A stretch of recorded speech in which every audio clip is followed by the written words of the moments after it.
as long as it's with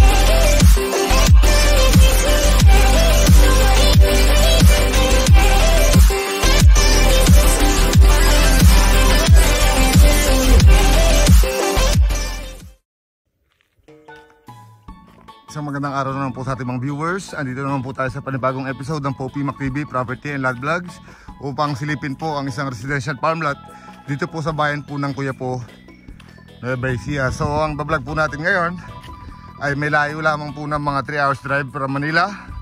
At sa T-Flex naman po is mga 20 to 30 minutes drive. Sa town proper po ng Kuya Po is mga 15 minutes drive lamang po. So yung property po natin na iba-vlog ay nahati po ng cemented road. Although ito ay barangay road lamang, pero nakita nyo naman cemented. Tapos dito na po yung frontage kasi nakakuha pa po tayo ng maliit na portion dito. Bali tumatsulok po tayo dun sa nabakuran na yon. Ayan, nasisira kasi yung pag nagtuturo ako eh. So patasulok dito, area lang po namin para mas makita nyo yung shape. So ito na po yung parang pinaka-frontage natin dito sa along cemented road. Tapos kagandahan po nito, hilly siya, mixed terrain, merong flat, may nasasaka. So baka po hindi ko na kasi mapakita eh, kasi po napakalaki ng 5.5 hectares. Area lang po namin para makita nyo. So ito po is part ng property, pati ito magkabila po frontage nito. At saka po napakamura nito.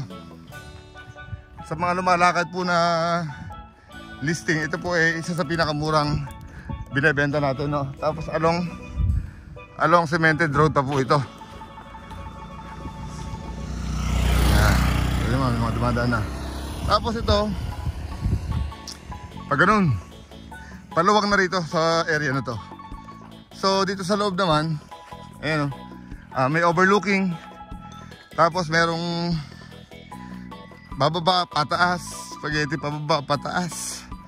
So marami siyang klaseng puno, katulad ng kamatsile, gibelina trees, saka iba't ibang klaseng kahoy bundok, no? Kasi nasa bundok na po tayo sa paanan halos. Pero ito po ay napakaganda pong farm kung ipapadevelop nyo. Marami kayong option na pwedeng gawin.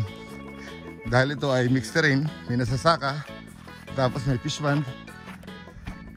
Ano naman po, may linya na ng kuryente. So sa tubig naman, irrigated po yung sinasaka nito, no?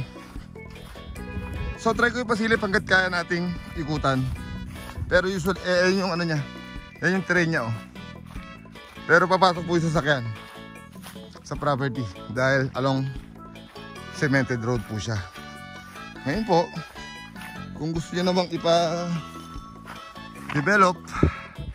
nasa inyo po yun kung paano yung gagawin yung kalsada. So sa ngayon po, puro madamo rin natatanaw natin eh. Subukan po nating lumayo doon. Actually, tanghalin dapat po tayo nagbablog, no? Para sa kalaman ng lahat. Napakainit ng panahon. Ayun, so andito na yung part na nasasaka. So ayan, bali 2 hektarya daw po ito. Ayun pala, ayun, sorry, baka ito yung boundaries nila rito. Wala po kasi yung seller eh, pero nasukat na po ito. Mamaya po guguhitan natin yung aerial shape niya. Tingnan nyo na lang po sa pinakadulo. Pero dito po sa banda na to is may nasasaka. Ayan, irrigated po yan. Tapos may isang water reservoir na malaki. At saka may isang maliit daw. Galing po yan sa dam ng dam na galing dito, no? So 5 hectares. Ayan, makikita nyo naman. Sorry, nakangat na pala yung ano ko sa gimbals. So 360 tayo rito sa... Actually wala pa ako sa kalagitnaan, kaya lang ang init, guys. Ayan. So baka hindi ko narating yung dulo. At baka mamaya doon pa tayo abutan. Sa ngayon po ito ay plantation ng kalabasa. Maraming puno, may nasasaka, may fish pond, 2, irrigated po yung bukid, clean title, and updated tax po ito, no? Nakapangalan po rin sa mismo nagbebenta. Buhay na buhay, electronic title na po ito. So napakamura po nito.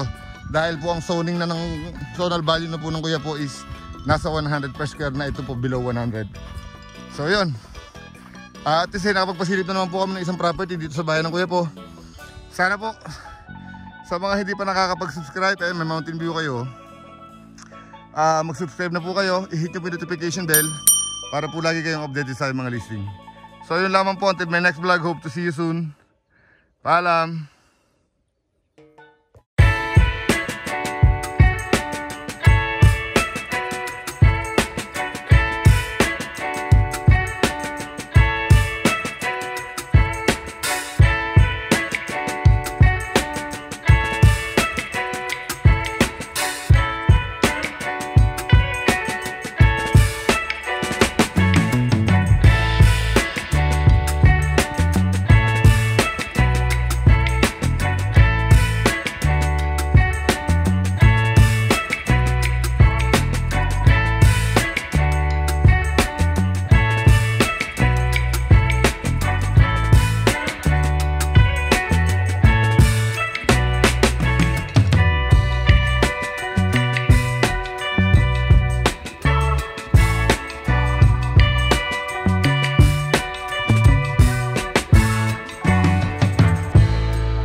words with